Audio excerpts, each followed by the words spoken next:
folks, are joined by Stan Van Gundy, former coach of the Pistons, Heat, and Orlando Magic, current NBA on TNT analyst, and Turner Sports. Coach Van Gundy, how are things with you guys down there in Florida, man?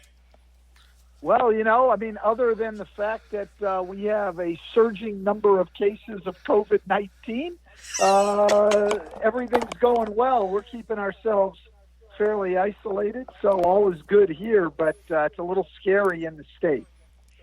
Coach, I know you and I are on the same way politically here. Between your governor and my governor here in Georgia and governors in Arizona and Texas, I don't know what virus they're looking at. Because I think I see a very dangerous virus that can kill people. And so I don't know what they're doing. And I'm worried about the bubble as well, Coach, with the cases rising in Orange County and Central Florida in general. I'm worried about the bubble as well. Yeah, I am too, because there are workers, that have to come into those hotels that live in Central Florida, where we're having a greater number of cases, and they have to come into those hotels and work. Now they're keeping them away from the players supposedly, but still it's not a perfect situation. But we're a lot like you guys are in Georgia, and that we're having to rely on our mayors to do the right things, and certainly Keisha Lance Bottoms is trying to do the right thing. We have Jerry Demings, Val Demings' husband, here is the mayor of Orange County in Florida. He's requiring face masks be worn. They're trying to do everything in their localities to take care of people doing the right thing and trying to lessen the rise of this virus. But it's hard when your state leaders are not doing the right thing. And, Coach, I'm 33 years old, Coach. I have asthma. So I've used my platform every week to tell my listeners, look, to people like me who are vulnerable in our elderly population, people who have cancer, because going out to a club will be there. Going to the beach will be there. I haven't heard the beaches and clubs going anywhere, Coach. So let's just take the pain now so we can be healthier down the road. But even here in Atlanta, people going out to clubs, having concerts in the indoor facilities. I'm like, Coach, it's like, if you want to have sports, how about people take this seriously? Then you have sports, kind of like we had to have in Europe and other places where they're starting to get back up, ramp up, and going. But here in the States, it's nothing. Don't worry about it. Don't wear a mask, and it'll be okay. It'll go away. It's sad, Coach. Yeah, the mask situation. The folks back here, Coach Stan Van Gundy, I was asking about masking here, because like I said, here in Georgia, as we know, we talked about it on the show for weeks, guys, about how we need to wear a mask and how we can't be at clubs and bars here in Georgia. And they're open. We shouldn't be going to them. People like me who have asthma, who are 33 years old, who have worried about this virus, Coach. And I know in Florida and here in Georgia, it's been politicized about wearing masks. And like I said, Keisha Lance Bottoms is doing a good job here. So is Ms. Mary Demings in Orange County. But we can't do so much. We need people to buy in. If we want to have sports, Coach Van Gundy, we want to have do it safe like they are in Europe. We need to wear a mask, take this virus seriously, and not hurt people like me who are vulnerable, others in the age bracket who are vulnerable as well, Coach. No, that's exactly right. How this became a political issue is beyond me. Listen, to me, if you care about the people around you, you care about the people in your community and the people you're going to come in contact with, you wear a mask. I mean, the fact that people are out in public not wearing a mask, to me, just says that you don't give a darn about anybody other than yourself, and really not even taking care of yourself. So it makes no sense. It shows ignorance and disregard for other people, and I just don't understand what's so hard about putting on a mask when you go out in public. You got that right, Coach. And on the wakes of George Floyd, which happened on Memorial Day, Coach, the nation's been in uproar about police brutality. And I know back in the 2016, you was on the side of Colin Kaepernick and the Police Coalition about that it is patriotic to kneel for the anthem. And now, full circle, almost 4 years, another election cycle, we have, hey, Colin Kaepernick was right. And seeing George Floyd being lynched on camera for 8 minutes, 46 seconds now has gotten people's attention. Now the NBACA is now getting involved with the Racial Justice Committee. So talk about that, Coach. The committee you're on with the NBACA, and finally America awakening to what you spoke about in 16, and so did Colin Kaepernick as well, and Anquan Bolden and the Press Coalition. Because, Coach, I'm 33 years old, Coach. I was the first one of my family that, quote unquote, had full rights. You know, my mother's 69, my dad's is 79 years old. So I'm the first one born in 87 with full rights per se. And I still don't feel full rights, Coach, because I feel like I still have to go over my shoulder. I feel like I'm not safe. I'm not equal. So I just don't feel great about life a lot of days because I have to drive differently, Coach, and kind of not go this part of town still in 2020. So talk a little bit about that, Coach. I know you've been an advocate for us in the black community about these things, Coach. Well, I would say this, first of all. I would think if you are truly patriotic in this country, then you want your country to be as good as it can be, and that you should constantly speak out about the failings of this country and how we're letting our citizens down. That's what patriotism is to me. The people who will accept less than the best out of their country are not being patriotic at all. I just, that part I have never understood. And look, you were right at the end of what you said, in that you still don't have anywhere near full equality. I mean, look, the slave trade started 400 years ago, and we have not had a time in our history where we've embraced anywhere near equal rights for blacks, or for any people of color, quite honestly. We have never had that. We went from slavery to Jim Crow, to using the prison system to delegitimize black people through mass incarceration, the phony war on drugs, and all of those things. And now we're in a time where people still have to worry about public officials, police officers, endangering their lives, killing them, using excessive force. So this is a tragic history we have in this country, one that we have not been willing to face up to. And to me, and I think to the Coaches Association, that one of their focuses is on education, is you can't correct a situation that you don't know about, that you're not educated on, and that you refuse to face up to. And so I think that's the first part, is us understanding our racial history in this country, being honest about it, and then starting to identify ways that we can get to full equality. And this idea that there is anything out there in this realm that is too radical. I've heard people talk about, defunding the police is too radical. You hear people talk about, reparations as being too radical. What was radical was slavery. What was radical was Jim Crow. What is radical is how we imprison people. And so we need radical solutions. We need a lot to overcome the damage that has been done throughout the entire history of our country.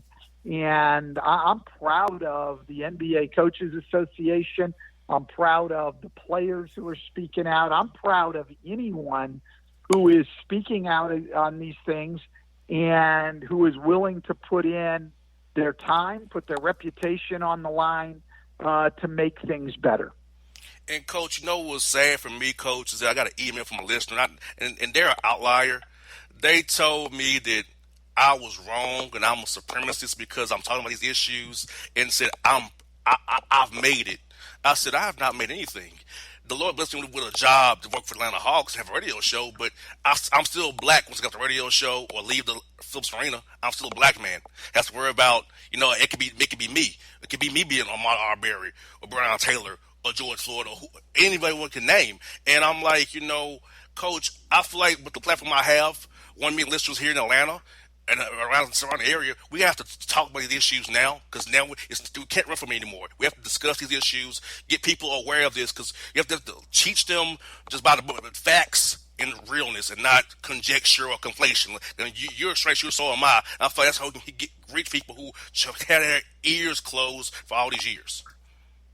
Well, yeah, and I think the one thing, look, NBA fans in Atlanta can be really proud of is the head of the NBCA Committee on Racial Justice is Lloyd Pierce, the coach of the Hawks, and the time and effort he has put into this, and because he's been out at these protests speaking and things, and when the very first meeting of the committee, which I was lucky to be on since I'm not coaching, it was nice of them to bring me in, but Lloyd started off the conversation with, giving sort of his own viewpoint on things. And he said exactly what you had said. He was on the Zoom call. He was wearing, his Atlanta Hawks t-shirt. And he said, if I go outside without this shirt on, I'm not the coach of the Atlanta Hawks. I'm not anything other than a black man in Atlanta, in the South, and I'm as endangered as any other black man. And I'm saying that very matter-of-factly. When Lloyd spoke to the coaches, it was with a great deal of passion. And what you say is right. Listen, my own awareness on these issues has been raised because obviously, coaching in the NBA, and even when I was coaching in college, the people I work with, players, other coaches, are predominantly black men. And when you hear their stories of their own lives growing up and of their families and of their communities, but then even what goes on with them when they're NBA players. I have not coached a player, to my knowledge, as wealthy as they can be, who hasn't had a time, even as an NBA player, being pulled over driving because they're in the, quote, wrong neighborhood. Why does a black man have a car that nice? Why is a black man, living in this neighborhood? They all get pulled over. The bottom line is you can't earn your way out of being black. And blacks are mistreated here no matter where they get to. And then the other point, going to what your listener has said to, is people on the right will very often look to the people who have been able to rise above all of the discrimination and everything else and make their place in the world, inside or outside of sports, and make their place in the world as sort of proof that this is a, society that promotes equality.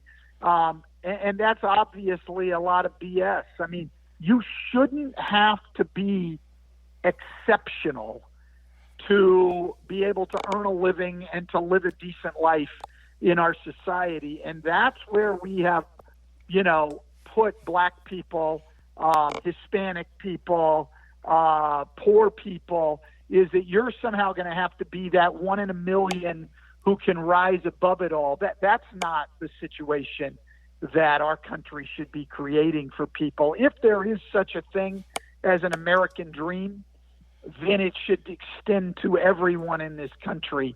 And I think every American should want that. And I think the people that demand it and protest for it, whether it's in the areas of police accountability or criminal justice reform or better education or income equality or any of that, those are the true patriots, because they are wanting what is best for our country. If you're someone who will accept less than that, to me, you're the people being unpatriotic.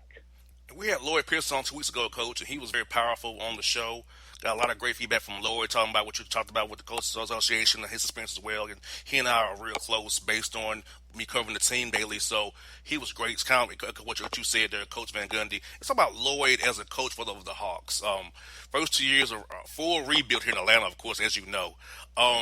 What does the Hawks need to do going forward for Lloyd and himself, his staff? Because I know you have Trae Young, John Collins, and Herter, and Reddish, who could develop in some. But what does Lloyd need to do going forward with the roster we have here in Atlanta to make this a playoff team next year? Well, I think, look, they're a very, very young team. And so I could probably say the same thing about most really, really young teams. But, they're going to have to improve at the defensive end of the court, which is, one of the reasons that Lloyd Pierce was such a great hire by Travis Schlenk for the Hawks because, Lloyd came in with a great defensive reputation, having built an elite defense in Philadelphia while working under Brett Brown. And that's exactly what this young team is going to need. I think that even with all of the injuries this year, we saw the offensive potential of this team. We know that Trae Young is a star. We know that John Collins can really play. They added a great pick and roll partner with Clint Capella. When those guys get to play together, guys like Kevin Herter can shoot the ball. And we saw that potential flash, particularly near the end of the pandemic-shortened part of the Hawks season. But defensively, they've got a long way to go. Lloyd's really got his work cut out for him. But like I say, he's the perfect guy. He has that defensive acumen. He has the teaching ability. And it's just a matter of young players continuing to develop and learn. And the players have to take the responsibility of really buying in and putting in the work that it takes to be good at the defensive end of the floor. JR, a lot of people now in this league, because scoring has gone up so much, will try to make the point that, the league's really not about defense now. And to that, I would counter and say, well, take a look right now and look at the teams with the 5 best records in the NBA. They're the 5 best defensive teams in the NBA right now. So, yeah, scoring's gone up. It's all relative, though. The Lakers, the Clippers, the Bucks, the Boston Celtics, and the Toronto Raptors. Those are your 5 best defensive teams. They've got the 5 best records. Hawks players need to buy into that. They need to listen to what Lloyd's teaching. They need to put in the work. They need to do it every single night. If they do, this is a team that should be on the rise over the next few years. Looking forward to that, Coach. And the guy you coached who's on our roster last year is Vince Carter. I enjoyed covering Vince the last 2 years. He's such a nice man, open man, willing to talk to you about anything from his life back in Florida to any topic. It was on Vince Carter would talk to you about it on off the record. So you coached him, the Magic coach. So how's he the coach as a player? And what do you see Vince's future as as a broadcaster, or we get into coaching maybe? Because I think he can coach if he wanted to.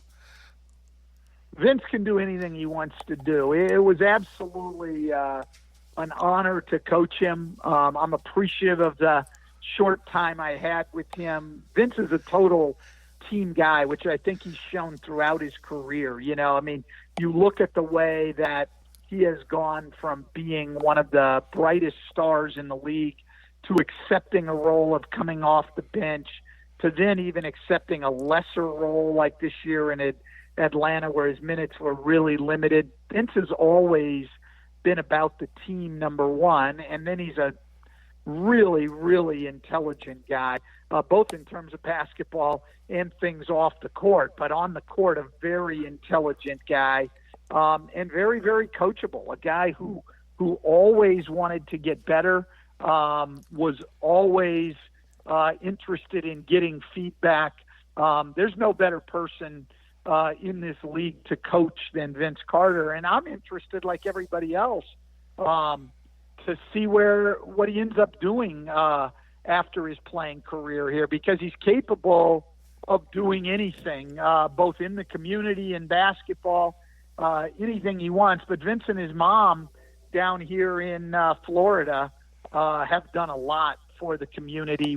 I just saw his mom again right before the pandemic started at a political fundraiser at my house. It was great to catch up with her.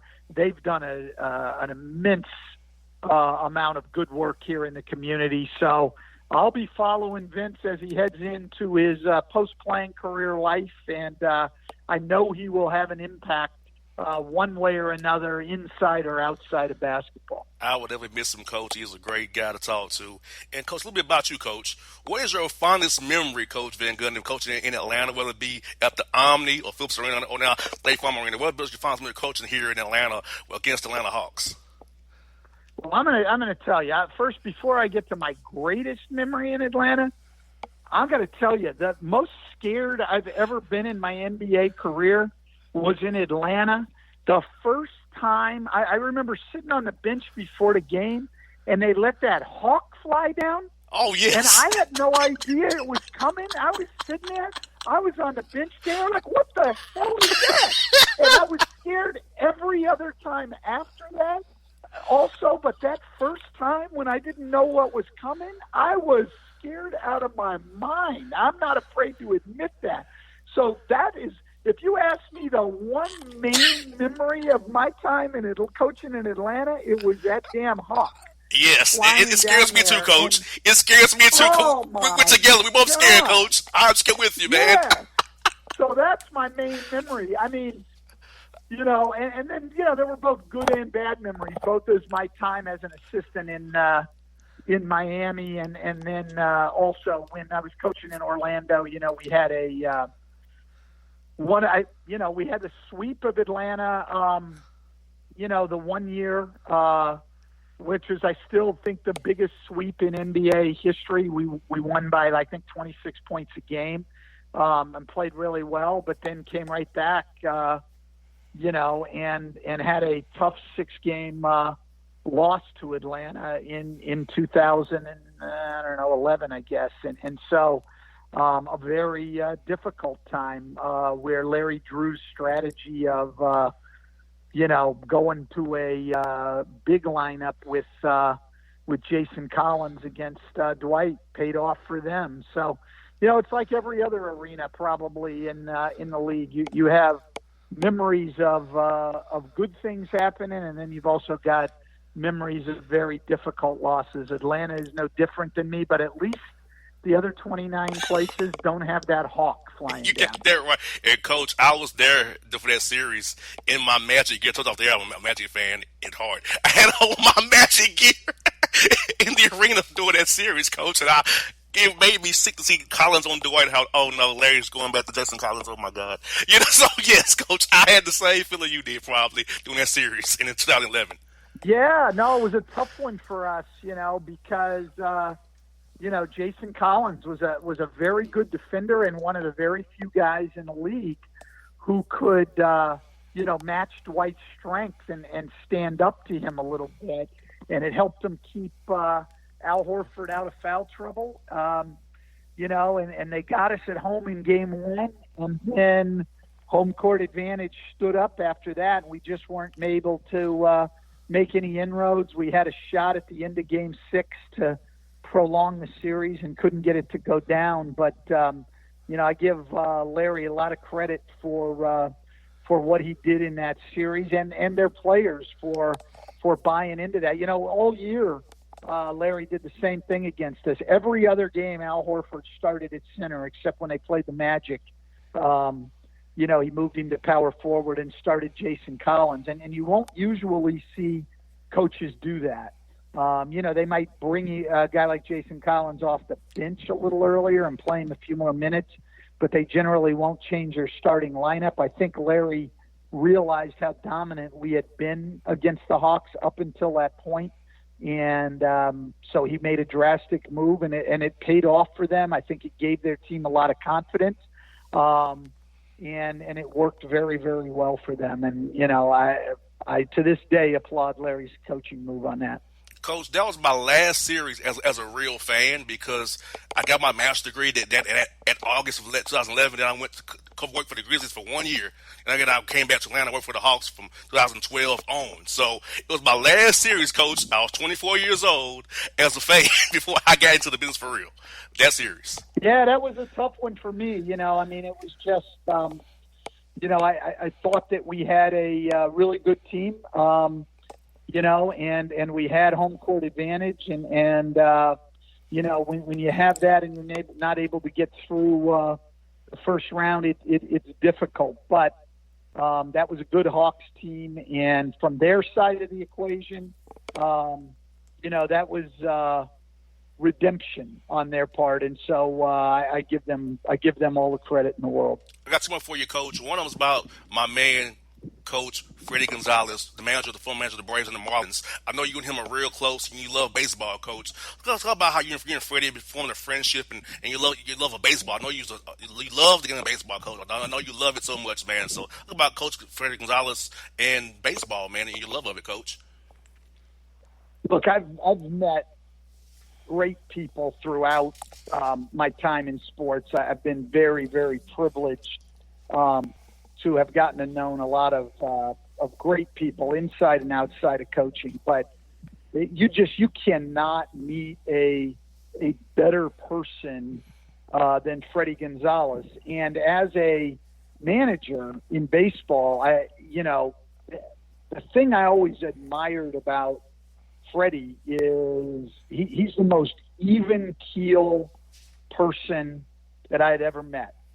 Great intensity to him below the surface, but he was the same every day, whether things were going well or things weren't going well. I mean, I would think that his players had to love playing for him because there was a consistency about him every single day, about the way he prepared, about the way he communicated with his team. And so not only is Freddie a great friend, but somebody that I've learned a great deal from and that I have immense respect for. We met a long time ago. Our sons were kids. They're both grown now. In fact, his son's working for the Detroit Tigers organization, but they were both playing at the same park down in Paline, south of Miami, and Freddie and I would see each other down there at kids' games. His son was a little older than mine, and then I was a Marlins fan at the time, and he was working for John Bowles, and so we got to know each other, saw some games, and then when he went to work for the Braves, we'd seen from time to time there, and then have just followed his career and try to see him at least at some point every summer. We got over and saw the Marlins last year in Tampa Bay for a couple of games, and on the night in between the games was able to spend some time with him, and saw him every year when he was managing the Braves, and obviously they had spring training down here in Orlando. Any day that I get to see baseball is a good day, and any day I get to see Freddie and baseball in the same day is a great day. I miss going to Disney for spring training, Coach. I missed that trip this year, unfortunately, because of the pandemic. But I hope to do it again soon if we ever get these cases down. I mean, it's tough because, it's even baseball as they reopen, nobody's going to be in the park. And even more so than any other sport to me, baseball is, at least for me, it's always been an in-person sport. Not that I don't watch it on TV, I do. But of all the sports to me, the biggest difference between the TV experience and the in-stadium experience, the biggest difference is baseball. There's not much in way of entertainment that I'd rather do than sit out on a nice day at a baseball game. The slower pace of the game to me is an advantage. You've got time to have conversation with the person you're with. Enjoy some good food and drink and watch a great game. I will miss a summer of not being able to go to a baseball game. I mean, I'm like any other baseball fan in that I can't think of the last time I've had a summer without going to a baseball game. So, it'll be tough for all of us who are fans of the game. That's one, Coach. They coach for the Pistons, but some of the Pistons is very unique, and it's John Mason, Coach. I know he always kept the crowd excited, his introductions. So how was it, Coach, to be the coach of the Pistons with that guy hyping your crowd up and pumping the crowd up before, doing timeouts and after the game as well? Yeah, no, fun guy. I mean, and someone who put a lot into it. I think if you have people like that in your organization, it's what really makes the pro sports experience, because what that all comes from, not only is John a great performer, but where it comes from is that he absolutely loves the fans. And so he wants to do a great job for them. And when you have people like that, they just make the experience for the fans. And he tried to bring that every single night in Detroit. And look, it's been a tough, long stretch for the Pistons. I mean, one playoff experience, one playoff series last year, 2019, one when I was there in 2015. none the 6 years before that. It's been a long time, and so it hasn't been easy to be a Pistons fan. But guys like that are working hard every night to make the experience as good as it can be, and I've got great respect for that. Coach Van Gundy, thank you for your time today. Like I told you off there, I covered you when you was the Pistons and the Heat and the Magic with the Hawks. I'll see you, and I'm thankful for your time today, Coach. Hope when you come to Atlanta, work for Turner. Hopefully, maybe get some dinner sometime. I'll text you off air so you have my information. But hopefully, we'll see you real soon. And I have a friend of mine, yours, Coach Tyndall. He speaks so highly of you, Coach. I know when he first lost his gig, and he said how you reached out to him and gave him some confidence and keep his head up, and he really appreciates you and your friendship with him, actually. Because Donnie's a great friend of mine as well. Yeah, and a good man, and now back in the college game. So, it's Chipola Junior College. So, I'm sure you will see him have great success, and eventually you'll see him back on a Division I bench. He's too good at what he does to not get back there. Coach, stay safe. Hope to see you soon, Coach. Thank you for your time today. I really appreciate this interview. It's been great. Thank you very much. Yep. All right. Bye-bye. For all your photo, video, and voiceover needs, check out the fine folks at Blueberry Productions. They will take good care of you. If you don't believe me, you can see for yourself. Check out their work at blueberryproductions.tv, the Facebook page, Blueberry Productions, also a Vimeo page, a YouTube page, and it's Blueberry, BLUBERRY, Prod on Twitter. Check them out today. Blueberry Productions, great people, great work, great service. Hey there, your yard took a real beating this summer. Luckily, Scott's Turf Builder Winter Guard has your back. Just feed your grass with Scott's again this fall when the air is cool and the soil is warm. It's the perfect time to give your lawn a boost. If you do, Winter Guard will give your yard the nourishment it needs to help weak, thin grass recover and support root growth, giving you a greener, more resilient lawn both now and next spring. Guaranteed. Grab a bag of Scott's Turf Builder Winter Guard today. You'll be back to barbecuing in no time. This is a Scott's Yard. Hey parents, we all try to be extra careful with our children in the car, but then we get an important call or text. Remember, our children are watching. Make every drive a good example. Be in the zone. Turn off your phone. Visit childrenshospital.vanderbilt.org/BITZ to learn more about our Teen Driver Safety Program. Brought to you by Monroe Carroll Jr. Children's Hospital at Vanderbilt, the Ford Motor Company Fund, and the Allstate Foundation. Hello, my name is Travis Williams, President and CEO of Academics and Athletic Consulting, focusing on educating and empowering tomorrow's collegiate athletic leaders. My passion is for the education and genuine concern and care for today's student athlete. It's the centerpiece of my life's work. A college education, both in and out of the classroom, is a truly rewarding benefit. For more information on AAC, you can go to www.academicsandathleticsconsulting.com. Once again, www.academicsandathleticsconsulting.com. Or you can follow me on Facebook at Academics and Athletic Consulting, or Twitter at Coach TWill24, or Instagram Travis L. Williams 24. Or you can call me at 404-542-6079. Once again, AAC is very proud to partner with J.R. McHenry of the Bossman Radio Show, covering sports and entertainment across the country. Please tune in weekly for informative, entertaining, and expert analysis on today's sports and entertainment topics. Thank you. All right, folks, back on the Bossman Show, joined by my man Bone. We're back after a hiatus for the non-holiday that we don't celebrate. We took a break anyway. What's good, Bone? Man, I'm good, man. I was just chilling, trying to stay cool. I hear that, brother. I hear that. But we got 2 weeks of stuff to build up in Florida, man. We're going to jump right into it. All right? Yeah, let's go. All right, folks. We've been waiting on it. It's time for it. It's here. It's the Boss Report.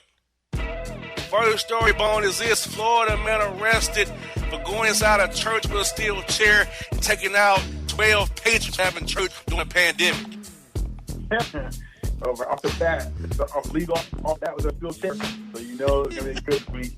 Like I said first, churches and stone thumbers and chairs, they go hand in hand. got that right. And Bone, get this. The man's still on the loose because the man came in the church with a bee suit on. So he's still on the loose. Yeah. So, yes. Also, got this going on. Florida man governor, idiot Ron DeSantis, says, quote, the virus has been stabilized. What the hell is he looking at? It's ridiculous, man. For people down there that they aren't thinking enough anymore. That virus isn't fit anymore. It's madness, man. It's straight up madness. It's like going to the point where it's so sad it's not even funny anymore. Yeah, because I recall on Saturday in Florida, over 13,000 new cases. Yeah. What's been stabilized? Insane, man. It's like they're almost in denial. Well, remember who was his mister? Right. Exactly. It's like that meme. He's a stooge. Yeah, they're all stooges. They're all stooges for that man. It's kind of like that meme where the dog and the room and it's on fire. And he's like, everything fine. Man, it's crazy. Florida man bellows, I feel threatened, and menaces a shopper who asks him to wear a mask in Costco in Fort Myers, Florida. Of course. That story could be either Georgia, Florida, or Texas, because in their mind, that's their America from now. You can't discriminate against people who don't want to wear masks. That's not American. It's so ridiculous, people down there. What's going on? I generalize. I got stepdad down there in Florida. I hate generalizing, but for the most part, they're something else, man. It's just their own country. Well, I know people who in Georgia went to Florida for the holiday weekend. Mm-hmm. And I'm like, what are you doing? I guess they think you're immune to it. I guess they think that it doesn't exist. The hope. And that's the hope by the media. But that's not America. And in Georgia, on some radio stations, they're promoting stay home, stay safe, wear a mask, wear gloves, wear goggles. But in the next commercial, talking about a club party with Pastor Troy, Raheem the Dream, Moneybag Yo and Lil Scrappy. How does that even add up? Why you get indoors in a club at a concert in the pandemic? It did not add up. Man. To them, it's like 1 + 1 = red. Like they can't add things up down there. They can't. Like having a pool party does not mean you're exempt because they're outside. In Atlanta this weekend, there was multiple pool parties in Atlanta this weekend, and they put a pool party inside of a club on the compound. Even worse. I know that the people, I know that's your origin, but I sometimes just think like, can't we just like do like an old Bugs Bunny cartoon, get a giant saw of Florida, and let just have it rip off as his own nation? And maybe solve Georgia too. That I'll leave Georgia and move Georgia. Yeah. Like, I don't understand, Bone. I'm not understanding why pool parties aren't safe either. Like, No, I don't get it. I guess they stick to chlorine. It's like a shield, a force shield. But nah, when you still emitting, screaming, the droplet is still flying in the air. It's people. I don't care what virus you have. The common cold, airborne. Influenza, airborne. They airborne, people. Oh my goodness. Oh my God. Here we go. Florida man knocks out pastor with a bat. Sent him an email asking for tithes and offers during the pandemic when he lost his job, bro. He went to the service on Sunday while they were filming church and popped him in the head with the metal bat to Easton. Metal bat? Easton? Ooh, wait. Yes. Those Eastons those things are solid, man. Those things like those kids, man, he was serious, huh? Man, look. Pastors in Florida need to chill out right now. Man, goodness gracious. Florida man's DUI arrest, his 6th arrest, but this first one on a lawnmower naked. A dude on a lawnmower naked? Yeah, he got DUI driving on a lawnmower naked, or riding more naked. Well, he's like riding around town, or he's on his own property? Riding around town. Oh, that's just, I'll tell you. You know what? I have friends that out in the country, New Jersey, because there are some parts of the country that are very country, where they own lots of land and and they do almost everything they want on their lawnmowers, around their property. But to do it down the street, you know what I'm saying? Down Broad Street, in front of everybody, that's a whole other story. Man, what you said. I don't blame you, man. South Florida man turns heads by wearing a full hazmat suit to federal court to beat drug charges. And he won the case. And he won the case? Yeah. I tell you, Florida just oof. How he won the case? So he was going for drug charges and he wore a hazmat suit. Mm-hmm. And beat the case. And that worked. Yeah. Hey, yes. Julie noted. Julie, I put in the file for myself. Very good. Getting kind of trouble. Get this. Florida man pulls pants down at Walmart for being told he has to wear a mask and says, bleep you. He did what? He pulled down his pants at Walmart because they told him he had to wear a mask and he said, bleep you. I guess he figured that he didn't need to wear underwear and he didn't need to wear a mask. So I guess top and bottom was all out. Unfortunately. Oh my goodness. Florida man, after seeing a big booty in Walmart, pours salt to get rid of his evil, cheating, wandering out spirit.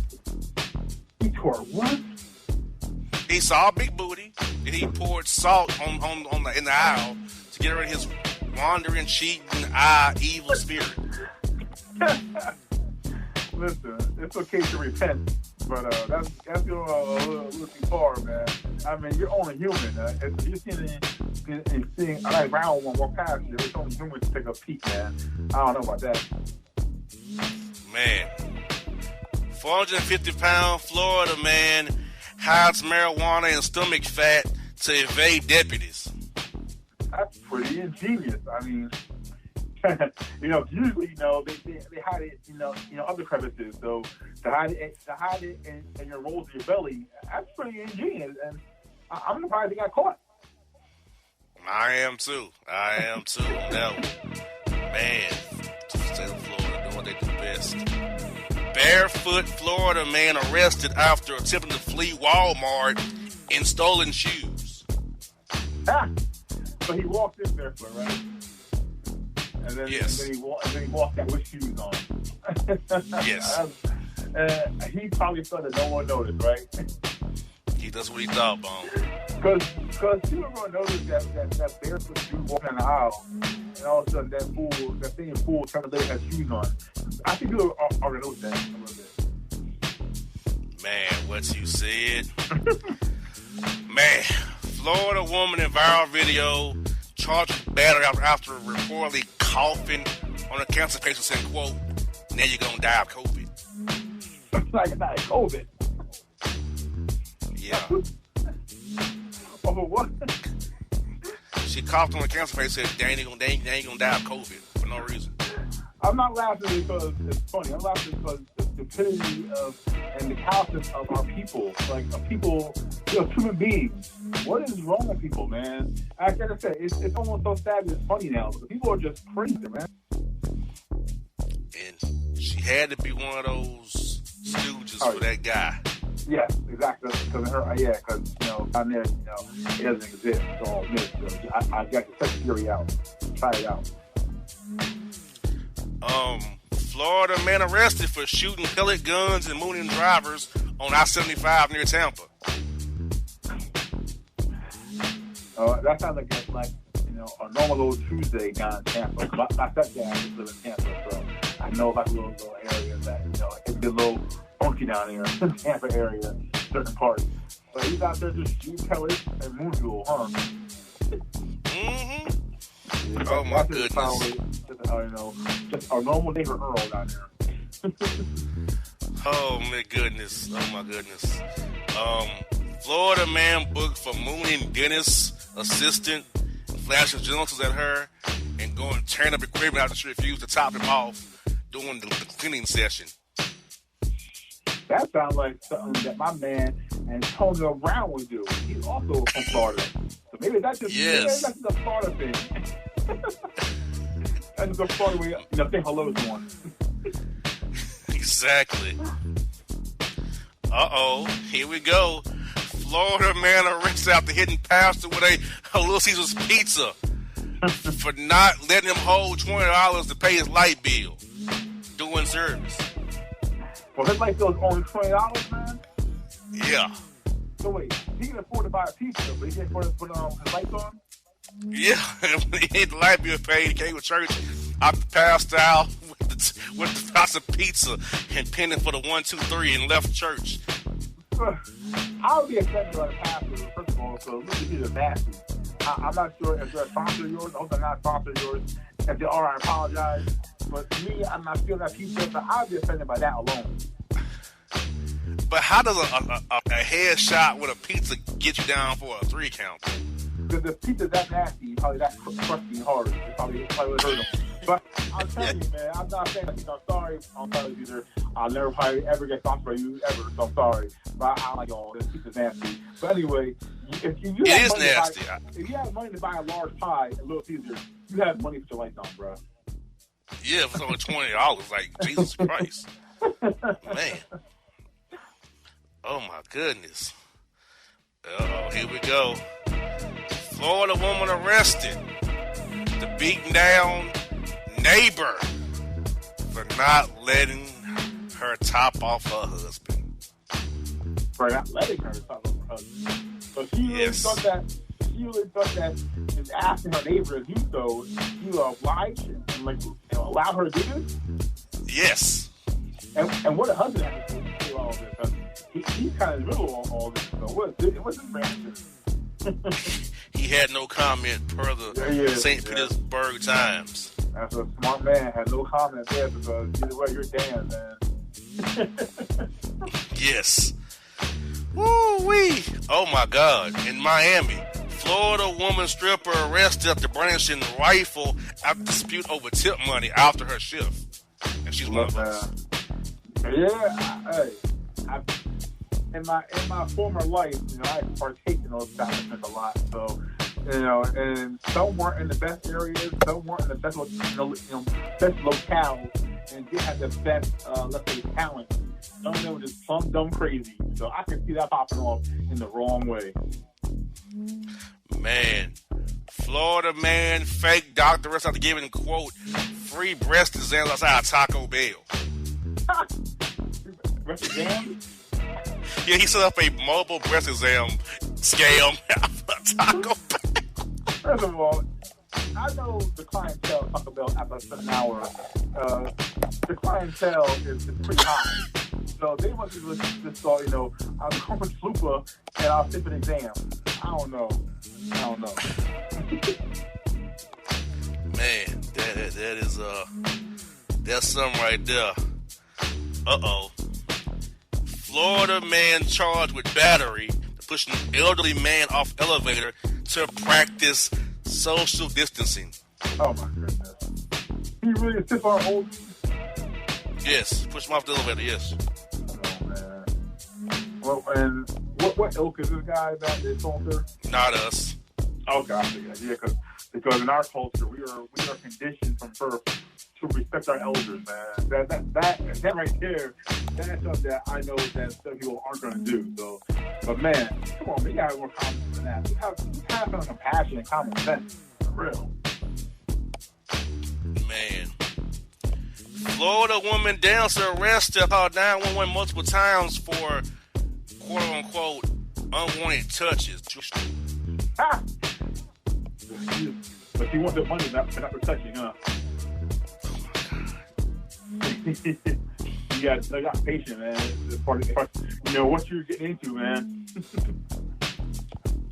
Wow, this is weird. This is like out of Triple H. Florida man arrested after hitting pastor with a sledgehammer, telling him to give up the drinks. The drinks? What kind? The holy water? I guess he meant beer, but he came and hit that man with a sledgehammer in the middle of service on Sunday. Yeah, there's still had to be more beyond that. Maybe pastor was getting in front of the wife or something. I don't know, because that just seems a little odd. to come in there with a sledgehammer. First of all, that's premeditated. Because who walks around with a sledgehammer just because? He walks in there with an intent to use that sucker, man. Man, look, if you're a Florida pastor, you better be prepared to get into a hardcore match at any time.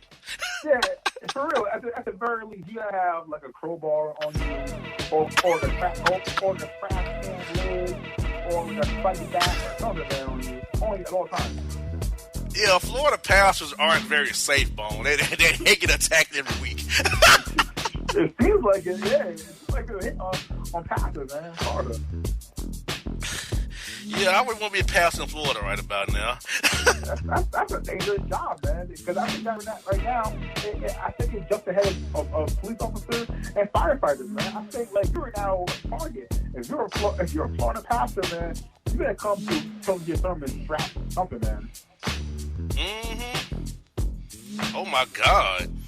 Oh, we got one, Bone. I found it. Oh, I knew I had one. Florida man arrested after Stone Cold Sutton pastor for trying to get hit on his wife during a counseling session. Yeah, see, first of all, you're the pastor. You're coming here trying to stay in marriage, not break it up. So what is your MO? Are you really just there as a quote-unquote counselor to get digits? I think that's so, if you are, that's the wrong way to do so, man. If you're going to do it, be low-key, man. Man. So, look, another pastor. That's 5 pastors attacked today already. That's a record. That's be a record, isn't it? That's a record, right? It must be up there on the top, man. It must be there and here there. Man, last 3 stories of the day. Unable to wait till the 4th of July, Florida man blows off hand off of fireworks a day early, and it in front of his yard. Yeah, Lost the whole hand, Bone, with fireworks. You know what? I was on the Giants beat when JPP went his thing, so it's kind of, to me, it all hit home with that one, man. To see JPP's hand like that every day in practice, to me, that hits home. These fools, man, don't understand. Of course, it makes sense. Don't let the kids lay it up, but let the drunken adults who is careless with himself to handle fireworks. That makes so much sense. I mean, it's better than kids handling it, but come on, man. You gotta be smarter than that. Exactly. I have a bonus story after the last 2 here that's going to blow your mind. Literally blow your mind. Naked shotgun wood in Florida man trades gunfire with Jacksonville police because, quote, he couldn't get no Waffle House. Yeah. Well, you named 2 key components of this one. First of all, Jacksonville. Like, nothing to do with Jacksonville. He's probably bored. Yes. 2, Waffle House. Waffle House is, you know what? I'm a fan of Waffle House. So if you couldn't get in there and get the waffles, you know, in the hash browns, I mean, I get it. I kind of get it. Like I said, again, it's Jacksonville. And Jacksonville is just a boring place. There's nothing to do probably, but cheat out. It is a boring place. It's just a big, small. It's a very big, nothing small town. It's a big city in Florida. Nothing to do there though. Yeah, just a big piece of land. I've been there a couple times. Yeah. Yeah. I've been there a few times. I'm sorry, Jacksonville. I know y'all from down there are some nice people, but it's a boring town. Nothing to do. Florida man lawyer, known just as the Grim Reaper, brings his messages to beaches up and down the Atlantic coast of Florida, saying, being here on the beach will kill you. You will join me on the dark side. But my man, you're on the beach too, just as the Grim Reaper in all black. You're going to join them first, probably. Yeah, you're definitely going to join them first. That touch is coming soon. He's going to touch you first, brother. Oh, my God. Come to you first, brother. Jeez. Oh, my God, Bone. This story is going to make your stomach turn. It's the Bone story. That's one of the day. Florida man arrested after blowing fireworks up girlfriend's rectum because her butthole was on fire from Crystal and Popeye's chicken. What? So he got the booty burn because of the spices, but he thought the best way to help her was to blow her butt off? Yes! That can't be right. That can't be true. That's got to be some kind of like storyline, like Stephen King.